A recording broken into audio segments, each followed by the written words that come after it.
ഭിന്നിപ്പ് മൂർച്ഛിച്ചു എന്ന് മാത്രമല്ല, ഇതൊരു അസാധാരണമായ ഭിന്നിപ്പുമാണ്. ഈ ഭിന്നിപ്പ് വലിയ പ്രത്യാഘാതങ്ങൾ ആ സമുദായത്തിനുള്ളിൽ ഉണ്ടാക്കുമെന്നാണ് ഞാൻ പ്രതീക്ഷിക്കുന്നത്. അപ്പോൾ നോക്കൂ, നമ്മൾ കാണുന്നത് പോലെ സമസ്ത ഭിന്നിച്ചിരിക്കുന്നു. എങ്ങനെയാണ് ഭിന്നിച്ചിരിക്കുന്നത്? ഒരു പക്ഷത്ത് ലീഗ് അനുകൂലികൾ ഉണ്ടായിരിക്കുന്നു, മറുവശത്ത് ലീഗിനെതിരായിട്ടുള്ളൊരു വിഭാഗം ഉണ്ടായിരിക്കുന്നു, അഥവാ കമ്മ്യൂണിസ്റ്റുകളോട് കൂടുതൽ താല്പര്യം പ്രകടിപ്പിക്കുന്ന ഒരു വിഭാഗം ഉണ്ടായിരിക്കുന്നു. ഈ നിലയ്ക്കാണ് നമ്മൾ കാര്യങ്ങൾ മനസ്സിലാക്കുന്നത്. പ്രത്യക്ഷത്തിൽ അത് ശരിയുമാണ്. എന്നാൽ അതിനൊക്കെ അപ്പുറത്ത് ആഴമുള്ളൊരു ആശയ പ്രതിസന്ധി ആ സമുദായത്തിൽ രൂപപ്പെട്ടു വരുന്നതിൻ്റെ ചില പ്രതികരണങ്ങളും ചില പ്രതിഫലനങ്ങളുമാണ് ഇപ്പോൾ ഉണ്ടായിരിക്കുന്ന, അഥവാ ഇപ്പോൾ പ്രത്യക്ഷമായിരിക്കുന്ന ഭിന്നിപ്പ് എന്നാണ് ഞാൻ മനസ്സിലാക്കുന്നത്. ഇപ്പം നമുക്കറിയാമല്ലോ, 2022 വഖഫ് ബോർഡിലെ നിയമനവുമായി ബന്ധപ്പെട്ട് പിണറായി സർക്കാർ ഒരു പുതിയ നിയമം കൊണ്ടുവരുന്നു. ആദ്യം അതൊരു ഓർഡിനൻസായി കൊണ്ടുവന്നു, പിന്നെ ഒരു ബില്ലായി കൊണ്ടുവന്നു. അത് നിയമസഭയിൽ ചർച്ചയ്ക്ക് വെച്ചു. പി.കെ. കുഞ്ഞാലിക്കുട്ടി അടക്കമുള്ളവർ അതിനെ ശക്തമായി എതിർത്തു. പിണറായി അതിനെയൊക്കെ ഖണ്ഡിച്ചു. ഒടുവിൽ എന്താ സംഭവിച്ചത്? ആ ബില്ല് പിൻവലിച്ചു. ആ ബില്ല് എങ്ങനെയാണ് പിൻവലിച്ചത്? വിവിധ മുസ്ലിം സംഘടനകളുമായി മുഖ്യമന്ത്രി പിണറായി വിജയൻ ചർച്ച നടത്തി. ആ ചർച്ചയുടെ അടിസ്ഥാനത്തിലാണ് ആ ബില്ല് പിൻവലിക്കാനായിട്ട് തീരുമാനിക്കുന്നത്. അക്കാലത്ത് നമ്മൾ കേട്ടിരുന്ന ഒരു കാര്യം എന്താണ്? സമസ്തയുമായിട്ട് പിണറായി വിജയൻ വളരെ ഒരു അടുപ്പം സ്ഥാപിക്കുകയും ജിഫ്രി മുത്തുക്കോയ തങ്ങൾ അടക്കമുള്ള ആളുകളുമായി ചർച്ച നടത്തി അതിൻ്റെ അടിസ്ഥാനത്തിൽ ആ ബില്ല് പിൻവലിക്കുകയും ചെയ്തു എന്നാണ് നമ്മൾ മനസ്സിലാക്കേണ്ടത്. നിയമസഭയിൽ പി.കെ. കുഞ്ഞാലിക്കുട്ടി അടക്കമുള്ള ലീഗ് നേതാക്കൾ അതിശക്തമായി ഈ ബില്ലിനെ എതിർത്തിട്ട് കൂടിയും അതിനെയൊക്കെ ഖണ്ഡിച്ച പിണറായി വിജയൻ മുസ്ലിം സംഘടനകളുമായിട്ടുള്ള ചർച്ചകളുടെ അടിസ്ഥാനത്തിൽ ആ ബില്ല് പിൻവലിക്കുകയാണ് ചെയ്യുന്നത്. അതോടുകൂടി മുത്തുക്കോയ തങ്ങളും അഥവാ സമസ്തയുടെ നേതൃത്വവും പിണറായി വിജയനും തമ്മിലൊരു അടുപ്പമുണ്ടാകുന്നു എന്ന വാർത്തകളും പ്രചരിക്കുന്നു. അതായത് പിണറായി വിജയനും ജിഫ്രി മുത്തുക്കോയ തങ്ങൾ എന്ന് പറയുന്ന സമസ്തയുടെ അധ്യക്ഷനും ഇടയിൽ ഒരു ഹോട്ട് ലൈൻ ബന്ധം രൂപപ്പെടുന്നു എന്നുള്ളതാണ് അക്കാലത്തൊക്കെ പ്രചരിച്ചിരുന്ന ഒരു കാര്യമെന്ന് പറയുന്നത്. ആ അർത്ഥത്തിൽ പിണറായി വിജയൻ അതൊക്കെ ഉപയോഗിക്കാനും ശ്രമിച്ചിട്ടുണ്ട് രാഷ്ട്രീയമായി. എന്നാൽ എന്താ സംഭവിച്ചത്? ഈ സാധാരണഗതിയിൽ എന്താണ് മുസ്ലിം ലീഗ് എന്ന് പറയുന്നത്? മുസ്ലിം ലീഗ് എന്ന് പറയുന്നത് മുസ്ലിം സമുദായത്തിൻ്റെ ഒരു പൊളിറ്റിക്കൽ ഔട്ട്ഫിറ്റാണ്, ഒരു രാഷ്ട്രീയ മുഖമാണ്. അതേസമയം സമസ്ത എന്ന് പറയുന്നത് അവരുടെ ഒരു ആത്മീയ സ്ഥാപനമാണ്, ആത്മീയ പ്രസ്ഥാനമാണ്. അപ്പോൾ അത് രണ്ടും രണ്ട് ഫംഗ്ഷനാണ് നടത്തിക്കൊണ്ടിരുന്നത്. ഒരിക്കൽ പോലും സമസ്ത നേരിട്ട് സർക്കാരുമായി ബന്ധപ്പെട്ടിട്ടേ ഇല്ല. ആ ബന്ധപ്പെട്ടിട്ടുള്ള എല്ലാ അവസരങ്ങളിലും അതിൻ്റെ മീഡിയേഷൻ എന്ന് പറയുന്നത് ലീഗായിരുന്നു. ലീഗ് ഒരു അവസരം ഉണ്ടാക്കി കൊടുക്കുകയും അതിൻ്റെ അടിസ്ഥാനത്തിലാണ് ഈ ചർച്ചകൾ നടക്കുകയും ചെയ്തത്. ആദ്യമായി ലീഗിൻ്റെ ആ ഒരു റെലവൻസ് അങ്ങ് പോവുകയാണ്. റെലവൻസ് പോകുന്നു എന്ന് മാത്രമല്ല, അത് ലീഗിന് വലിയ തിരിച്ചടിയാണ്. നേരിട്ട് സമസ്ത നേതൃത്വം സർക്കാരുമായി ചർച്ചയ്ക്ക് പോകുന്നു എന്ന് പറഞ്ഞാൽ അതിൻ്റെ അർത്ഥം പിന്നെ ലീഗിന് അതിൻ്റെ ഒരു പ്രസക്തി, അതിൻ്റെ ഒരു മീഡിയേഷൻ പ്രസക്തി ഇല്ലാതായി പോകുന്നു എന്നുള്ളതാണ്. അത് ലീഗിനെ സംബന്ധിച്ചിടത്തോളം ഒരു വെല്ലുവിളിയായിരുന്നു. സമസ്ത നേരിട്ട് കാര്യങ്ങൾ സർക്കാരുമായി ചർച്ച ചെയ്ത് കഴിഞ്ഞാൽ അത് ലീഗിനെ സംബന്ധിച്ചിടത്തോളം ലീഗിൻ്റെ അടിത്തറ എന്ന് പറയുന്നത്, ഈ സമുദായത്തിൻ്റെ പിന്തുണ അത് ഉറപ്പിക്കുന്നു എന്ന് പറയുന്നത് സമസ്തയാണ്. അപ്പോൾ ആ സമസ്ത നേരിട്ട് തന്നെ ഇത്തരം കാര്യങ്ങൾ ഇടപെടുമ്പോൾ സ്വാഭാവികമായിട്ടും അത് ലീഗിനൊരു ക്ഷീണമാണ്. ആ അർത്ഥത്തിലാണ് ആദ്യമായ ഭിന്നിപ്പ് യഥാർത്ഥത്തിൽ ശക്തമായി തുടങ്ങുന്നത്, പ്രത്യക്ഷമായി തുടങ്ങുന്നത്. എന്നാൽ നമ്മളൊരു കാര്യം മനസ്സിലാക്കണം. ഒരു 10 പതിറ്റാണ്ട് മുമ്പ് സമസ്ത അതിൻ്റെ ഒരു മുഖപത്രം ഇറക്കി, അല്ലേ? സുപ്രഭാതം 10 വർഷമായല്ലോ. നമ്മളിപ്പോൾ ഏറ്റവും അവസാനം ഈ പാലക്കാട് തെരഞ്ഞെടുപ്പിൽ വിവാദമായിട്ടുള്ള പരസ്യം വന്നത് സുപ്രഭാതം ദിനപത്രത്തിലല്ലേ? സുപ്രഭാതം 10 വർഷം മുമ്പ് എന്തിനാണ് സമസ്ത ആരംഭിച്ചത്?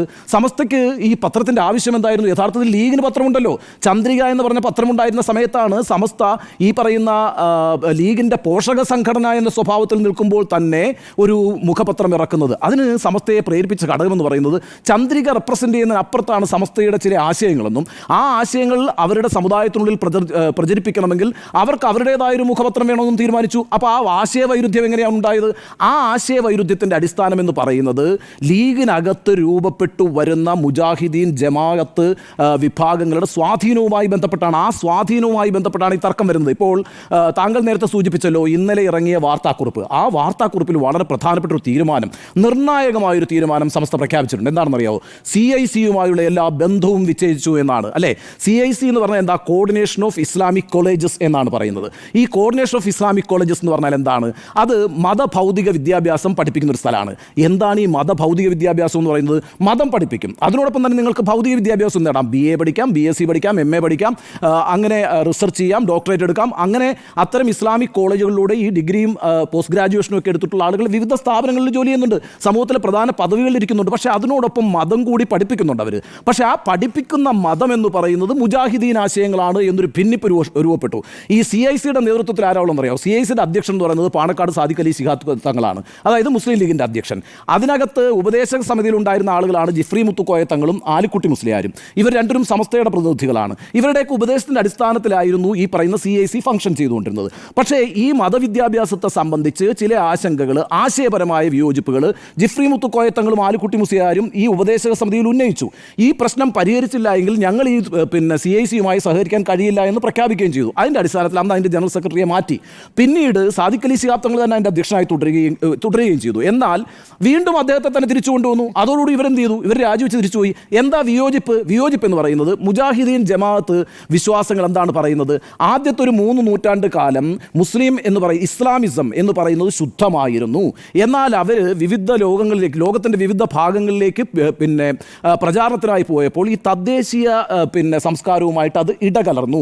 അങ്ങനെ ഇസ്ലാം എന്ന് പറയുന്നത് അശുദ്ധമായി. അതുകൊണ്ട് ആ ഇസ്ലാമിനെ ശുദ്ധീകരിച്ച് പഴയ ഫോർമാറ്റിലേക്ക് കൊണ്ടുവരണം എന്ന് പറയുന്ന ആശയത്തെ മുന്നോട്ട് വയ്ക്കുന്നവരാണ് ഈ മുജാഹിദുകളും അതുപോലെ തന്നെ ജമാഅത്തുകളും ഒക്കെ. അതായത് ശുദ്ധ ഇസ്ലാം വാദം എന്ന് പറയുന്നൊരു വാദമാണ്. അതേസമയം അതിൻ്റെ നേരെ ഓപ്പോസിറ്റ് ആയിട്ടുള്ള വിഭാഗമാണ് ഈ ജിഫ്രി മുത്തുക്കോയ തങ്ങളൊക്കെ പറയുന്നത് തദ്ദേശീയ സംസ്കാരവുമായി ചേർന്നിട്ട് ഇടകലർന്നിട്ടുള്ളൊരു മുസ്ലിം ആശയത്തെയാണ് അവർ മുന്നോട്ട് വയ്ക്കുന്നത്. ഇപ്പം ചന്ദനക്കുടം പോലുള്ള ആഘോഷങ്ങളെ ഈ മുജാഹിദീൻ വിഭാഗം എതിർക്കുകയാണ്. നബിദിൻ ആഘോഷത്തെ മുജാഹിദീൻ വിഭാഗം എതിർക്കുകയാണ്. അതുപോലെ ദർഗകളെ മുജാഹിദീൻ വിഭാഗം എതിർക്കുകയാണ്. എന്നുവെച്ചാൽ കഠിനമായ പുനരുത്ഥാനവാദം, മത പുനരുത്ഥാനവാദമാണ് ആ വിഭാഗം ഉന്നയിക്കുന്നത്. ആ ആശയങ്ങളിലേക്ക് ലീഗ് പോകുന്നു എന്നതാണ് യഥാർത്ഥത്തിൽ സമസ്തയും ലീഗുമായിട്ടുള്ള വിയോജിപ്പിൻ്റെ പ്രശ്നം. ഇപ്പം സാദിഖ് അലി തങ്ങൾ എങ്ങനെ അദ്ദേഹത്തെ പ്ലേസ് ചെയ്യാൻ ശ്രമിക്കുന്നതെന്നറിയാവോ? മുജാഹിദീനുകളെ ഒപ്പം നിർത്തുക, ജമാഅത്തിനെ ഒപ്പം നിർത്തുക, അത്തരത്തിലുള്ള എല്ലാ വിഭാഗങ്ങളെയും ഒപ്പം നിർത്തിക്കൊണ്ട് സംഘപരിവാർ എന്ന് പറയുന്ന ഒരു ഭീഷണിയുണ്ട്. ആ ഭീഷണിക്കെതിരായിട്ട് മുസ്ലിം സമുദായത്തെ, അതിൽ വിവിധ വിഭാഗങ്ങളായിക്കോട്ടെ, ആ വിഭാഗങ്ങളെല്ലാം ഒന്നിച്ചു കൊണ്ടുവന്നുകൊണ്ട് അതിൻ്റെ ഒരു നേതൃസ്ഥാനത്ത് തങ്ങളെ പ്രതിഷ്ഠിക്കാനാണ് സാദിഖ് അലി തങ്ങൾ ശ്രമിക്കുന്നത്. അവിടെയാണ് സമസ്തയുടെ വിയോജിപ്പ് വരുന്നത്. സമസ്ത എന്താ പറയുന്നറിയോ? ഇന്ത്യ മുന്നണിയുടെ സ്വഭാവം എന്താ? ഇന്ത്യ മുന്നണിയും സംഘപരിവാറിന് എതിരായിട്ട് തന്നെയാണ് രാഷ്ട്രീയമായ നിലപാടെടുക്കുന്നത്. അതിൻ്റെ അർത്ഥം കോൺഗ്രസും CPM ഒന്നാണെന്നാണോ? അല്ലെങ്കിൽ CPM-ഉം സമാജ്വാദി പാർട്ടിയും ഒന്നാണെന്നാണോ? അല്ല, അവർ ആശയപരമായി ഭിന്നിച്ച് നിൽക്കുമ്പോൾ പോലും പൊതുശത്രുവിനെതിരായിട്ട് രാഷ്ട്രീയമായ ഒരു നിലപാടെടുക്കുന്നു എന്നതുപോലെ മുസ്ലിം സമുദായത്തിനകത്ത് വിവിധ ആശയങ്ങൾ, പുനരുത്ഥാനാശയങ്ങൾ വരുന്നുണ്ട്, പിന്തിരിപ്പനായ ആശയങ്ങൾ വരുന്നുണ്ട്, പ്രോഗ്രസീവായ ആശയങ്ങൾ വരുന്നുണ്ട്. ഈ ആശയങ്ങളൊക്കെ വേറിട്ട് തന്നെ നിൽക്കണം. അതിനെയൊക്കെ യോജിപ്പിച്ചു കൊണ്ടുവരിക എന്ന് പറയുന്നത് യഥാർത്ഥത്തിൽ ഇസ്ലാമികമായ ഫണ്ടമെന്റലിസ്റ്റിലേക്കാണ് പോവുക എന്നുള്ള വളരെ പ്രോഗ്രസീവായ നിലപാടാണ് സമസ്തയിലൊരു വിഭാഗം എടുത്തിരിക്കുന്നത്.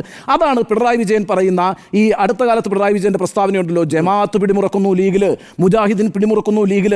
ജമാഅത്തിൻ്റെ ഐഡിയോളോഗുകളാണ് ഇപ്പോൾ ലീഗിൻ്റെ പല പരിപാടികളും തീരുമാനിക്കുന്നത്. അവരതിന് കീഴ്പ്പെട്ടു പോകുന്നു എന്ന് മാത്രമല്ല, സാദിഖ് അലി തങ്ങൾ ഈ മുജാഹിദീൻ പരിപാടിയിലും അതുപോലെ തന്നെ ജമാഅത്ത് പരിപാടിയിലൊക്കെ പോകുന്നുണ്ടെന്നേ, അതിൽ പങ്കെടുക്കുന്നുണ്ട്. അതിനകത്തൊക്കെ സമസ്തയ്ക്ക് വളരെ ശക്തമായ എതിർപ്പുകളുണ്ട്. അപ്പോൾ യഥാർത്ഥത്തിൽ നമ്മൾ ഈ ലീഗ് വിരുദ്ധരും ലീഗ് അനുകൂലികളും തമ്മിലൊരു ഭിന്നിപ്പായിട്ടല്ല ഇതിനെ മനസ്സിലാക്കേണ്ടത്. മറിച്ച് മുസ്ലിം ഫണ്ടമെന്റലിസവും മുസ്ലിം പ്രോഗ്രസീവിസവും തമ്മിലുള്ള ഒരു ഏറ്റുമുട്ടലായി നമ്മൾ ഇതിനെ കാണണം. അതുകൊണ്ടാണ് ഞാൻ പറഞ്ഞത്, ഇത് കേവലം പ്രത്യക്ഷത്തിൽ കമ്മ്യൂണിസ്റ്റ് പാർട്ടിയെ അനുകൂലിക്കണോ കോൺഗ്രസിനെ അനുകൂലിക്കണോ എന്ന നിലയ്ക്ക് സമസ്തയിൽ ഒരു ഭിന്നിപ്പുണ്ടായിരിക്കുകയല്ല. മറിച്ച് ഇസ്ലാമിക ഫണ്ടമെന്റലിസത്തിനെതിരായിട്ടൊരു വിഭാഗം ശക്തമായ നിലപാടെടുക്കുന്നു, ഇസ്ലാമിക ഫണ്ടമെന്റലിസം അവർക്കെതിരെയും നിലപാടെടുക്കുന്നു. ആ അർത്ഥത്തിലാണ് ഈ ഏറ്റുമുട്ടൽ നടക്കുന്നത്. ഇവിടെ ലീഗാണ് ചില കാര്യങ്ങൾ ആലോചിക്കേണ്ടത്. ലീഗ് ഈ പറയുന്ന എല്ലാ ആളുകളെയും കൂടി കൂട്ടിയോജിപ്പിച്ച് പോകേണ്ട ഒരു പ്രസ്ഥാനമാണോ? മറിച്ച് ലീഗിനെ നമ്മൾ കണ്ടിട്ടുള്ളത് മതേതരമായ ഒരു രാഷ്ട്രീയ പ്രസ്ഥാനം എന്നുള്ള നിലയ്ക്കാണ്. ആ മതേതര രാഷ്ട്രീയത്തെ മുന്നോട്ട് വയ്ക്കുന്ന രീതിയിലാണോ ലീഗ് നിലപാടെടുക്കേണ്ടത്? ഇതൊരു പ്രധാനപ്പെട്ട ചോദ്യമാണ്. ആ ലീഗിനെ പിടിച്ച് കെട്ടാൻ ശ്രമിക്കുന്ന ഈ പറയുന്ന മുജാഹിദീൻ ശക്തികൾ, ജമാഅത്ത് ശക്തികൾ, ഇത്തരത്തിലുള്ള സലഫിസം, ഈ പറയുന്ന വഹാബിസം എന്നൊക്കെ പറയുന്ന അത്തരം കാര്യങ്ങളിൽ ലീഗ് കീഴ്പ്പെട്ടു പോവുകയാണെങ്കിൽ ലീഗിനൊരു മതേതര മുഖം നഷ്ടമാകുമെന്ന കാര്യത്തിൽ തർക്കമില്ല. അത്തരം ആശങ്കകൾ ആ സമുദായത്തിനുള്ളിൽ രൂപപ്പെട്ടു വരുന്നുണ്ട്, അത്തരം പ്രവണതകൾ രൂപപ്പെട്ടു വരുന്നുണ്ട്. അതുതന്നെയാണ് അടിസ്ഥാനപരമായി ഏറ്റുമുട്ടലിൻ്റെ കാര്യമെന്ന് പറയുന്നത്. അതുകൊണ്ട് ഞാനിപ്പോൾ ഈ സമസ്തയിലെ ഭിന്നിപ്പിനെ അത്ര ലളിതമായി കാണുന്നില്ല. സമസ്തയിൽ ഇതേ വിഷയം നേരത്തെ ഉന്നയിച്ചുകൊണ്ടാണ് 89-ൽ കാന്തപുരം വിട്ടുപോകുന്നത്, ലീഗിൽ നിന്ന് വിട്ടുപോകുന്നത്, സമസ്തയിൽ നിന്ന് വിട്ടുപോകുന്നത്. അപ്പോൾ അതിൻ്റെ ഒരു വലിയ അതിൻ്റെ ഒരു തുടർച്ചയിലാണ് ഈ കാര്യങ്ങൾ നടക്കുന്നത്. പക്ഷേ ഇപ്പോഴത്തെ ഈ ഭിന്നിപ്പിൻ്റെ ഒരു രാഷ്ട്രീയ പശ്ചാത്തലം എന്താണെന്നറിയാമോ? സംഘപരിവാർ അപ്പുറത്ത് ശക്തമായിരിക്കുന്നു എന്നുള്ളതാണ്. സംഘപരിവാർ അപ്പുറത്ത് ശക്തമായിരിക്കുമ്പോൾ ഇപ്പുറത്ത് ഇസ്ലാമിക തീവ്രവാദത്തോട് കോംപ്രമൈസ് ചെയ്യുന്ന രീതിയിൽ ലീഗ് മാറിപ്പോകുന്നൊരു സാഹചര്യം ഉണ്ടാക്കാതിരിക്കാനുള്ളൊരു ശ്രമം സമസ്തയിലൊരു വിഭാഗം നടത്തുന്നു എന്നുള്ളത് നമ്മൾ കാണാതെ പോകരുത്.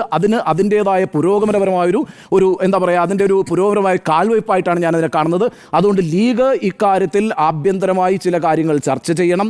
ഇത്തരത്തിൽ മത പുനരുത്ഥാനത്തെക്കുറിച്ചും ശുദ്ധമതവാദത്തെക്കുറിച്ചുമൊക്കെയുള്ള ആശയങ്ങൾ പ്രചരിപ്പിക്കുന്നവരുമായി കൈകോർക്കണോ, അവരെ കക്ഷത്ത് വെച്ചുകൊണ്ട് ഒരു വലിയ ശക്തിയായി മാറിക്കളയാം എന്നൊക്കെയുള്ള വ്യാമോഹങ്ങളിൽ പെട്ട് നിൽക്കേണ്ട ഒരു പാർട്ടിയല്ല മുസ്ലിം ലീഗ്. അതൊരു മതേതര പാർട്ടിയായിട്ടാണ് കാണുന്നത്. അപ്പോൾ ആ അർത്ഥത്തിൽ മുസ്ലിം ലീഗിനകത്തൊരു ആഭ്യന്തര ചർച്ച സജീവമാകേണ്ടതുണ്ട്. ആ ചർച്ചയ്ക്ക് സമസ്തയിൽ ഇപ്പോൾ ഉണ്ടായിട്ടുള്ള ഈ തർക്കങ്ങൾ വഴിവെക്കും എന്നാണ് ഞാൻ കരുതുന്നത്. അതുകൊണ്ട് സമസ്തയിലെ ഈ ഭിന്നിപ്പ് ദൂരവ്യാപകമായ ഫലങ്ങളും അതുപോലെ തന്നെ ഉടനടിയുള്ള പ്രത്യാഘാതങ്ങളും കേരള രാഷ്ട്രീയത്തിലും മുസ്ലിം രാഷ്ട്രീയത്തിലും ഉണ്ടാക്കും എന്ന് തന്നെയാണ് എൻ്റെ വിലയിരുത്തൽ.